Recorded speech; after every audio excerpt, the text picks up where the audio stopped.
Rahman Joko ya.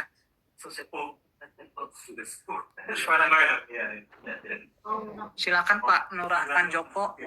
Oke, terima kasih Pak Ali. Assalamualaikum warahmatullahi wabarakatuh. Selamat siang, salam sejahtera, Om Swastiastu, Namo Buddhaya, salam kebajikan dan salam kesehatan untuk kita semua. Memang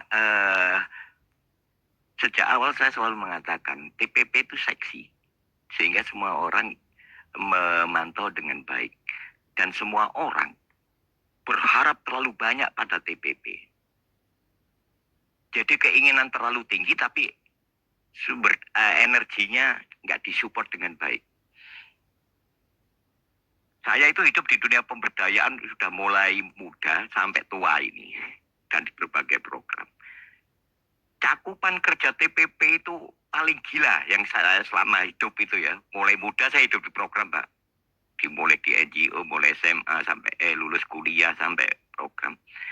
Nah, semua berharap terlalu tinggi tapi asupan atau upskillingnya nggak dibangun dengan baik.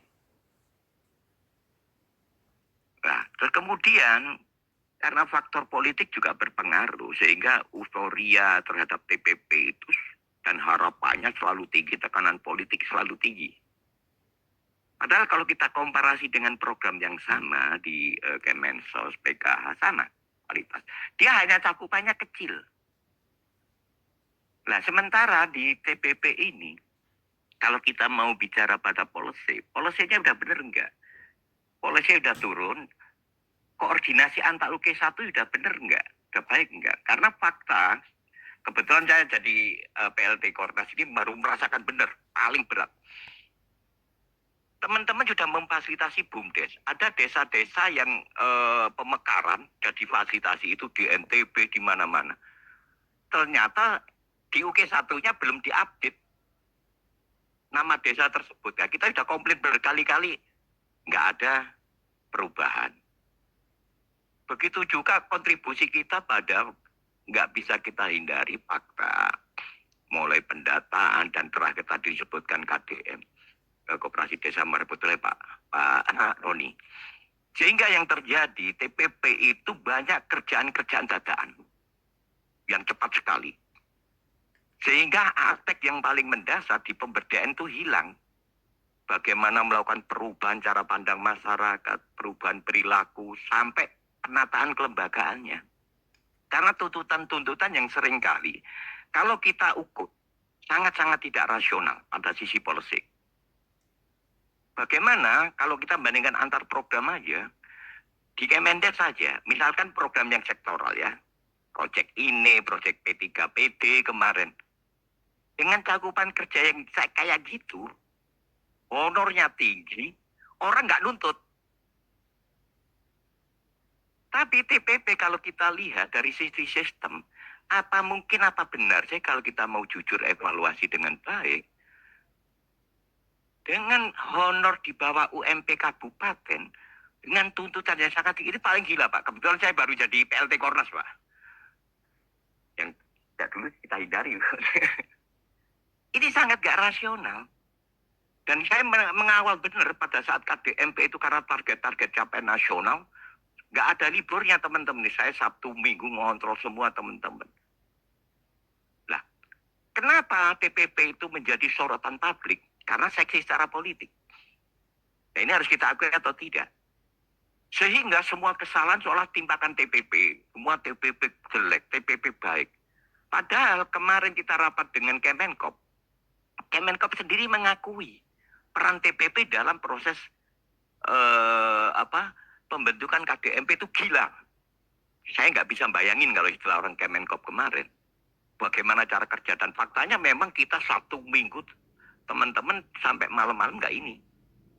Begitu juga pada saat pendataan IDM, itu Pak Mustaqim yang bertanggung jawab di ini. Di grup itu sampai jam 12 malam itu input teman-teman. Itu bagi saya yang hidup di dunia pemberdayaan udah gila militansi teman-teman itu. Cuman karena kembali lagi faktor-faktor non teknik dan faktor-faktor non substansi pemberdayaan yang berpengaruh. Lah itu jadi perdebatan ruame. Nah maka kita harus objektif, kita dudukkan dulu. Gitu. TPP itu, maaf ya bahasa saya agak ibarat, ini makhluk yang mau dikemanakan target kita. Karena tidak mungkin seluruh capaian Kementerian Desa ditambah KL lain dibebankan pada TPP. Lah, itu yang harus ditata dengan baik. Saya sendiri baru merasakan kedodoran benar kerja setelah jadi PLT Kornas ya. Sabtu Minggu sampai ya secara pribadi pernah ngeluh juga. Wih, gila ini kerjaan ini. Lah, ini yang tidak dipahami orang lain, orang luar. Semua pokok desa TPP disalahkan semua.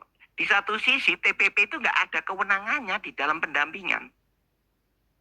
Lain dengan program-program yang terdahulu ya, kayak model PNPM, perdesaan, macam-macam, PPK sebelumnya. Itu seorang pendamping itu diberi kewenangan, sehingga mengukur keberhasilan atau dia bekerja dengan baik atau tidak jelas. Sekarang tidak ada satu regulasi apapun, coba lihat, mulai di undang-undang, PP, permen apapun, yang memberikan kewenangan pada seorang pendamping. Tapi dituntut target-target yang sesungguhnya nggak rasional. Bagaimana seseorang yang tidak punya kewenangan apapun dituntut target dengan yang beban yang sangat tinggi. Saya kira itu, Pak. Jadi harus dirumuskan sesungguhnya. Ini mau dikemanakan? Terus bagaimana peningkatan kapasitasnya? Selama ini asupan TPP itu bahasa saya asupan atau scaling up-nya sangat kecil sekali, tapi tuntutannya luar biasa. Untuk memahami pendampingan desa saja, seseorang harus mempelajari berbagai regulasi. Mulai peraturan Menteri Keuangannya, peraturan Menteri Dalam Negerinya, Permendes. Dan saya yakin hanya beberapa orang saja yang intent mengikuti peraturan itu yang menguasai, Pak. Belum lagi urusan teknis. Nah ini seharusnya kita lebih wise. Gimana sih TPP ini dalam kerangka tujuan kebijakan nasional bisa tercapai. Kan berbeda dengan isu yang dikembangkan di PKH coba. Baik media maupun apa-apa. Padahal jumlah PKH itu lebih besar pendamping. Tapi cakupannya kecil dengan honor yang lebih tinggi dari teman-teman. Nggak pernah ada komplain. Nah ini kita harus lebih kritis dalam mensikapi opini publik dan kita harus mengkanter juga dengan policy yang benar juga. Saya kira itu, Pak. Makasih. Assalamualaikum warahmatullahi wabarakatuh. Waalaikumsalam. Terima kasih Pak Nur Rahman Joko. Mohon maaf ini ada gangguan teknis. Ya, jadi memang terkait dengan, terima kasih Pak, insight-nya tadi cukup jelas dan bermakna sekali. Kenapa? Karena memang kami juga beberapa kali ke lapangan memang sering dikeluhkan gitu ya dengan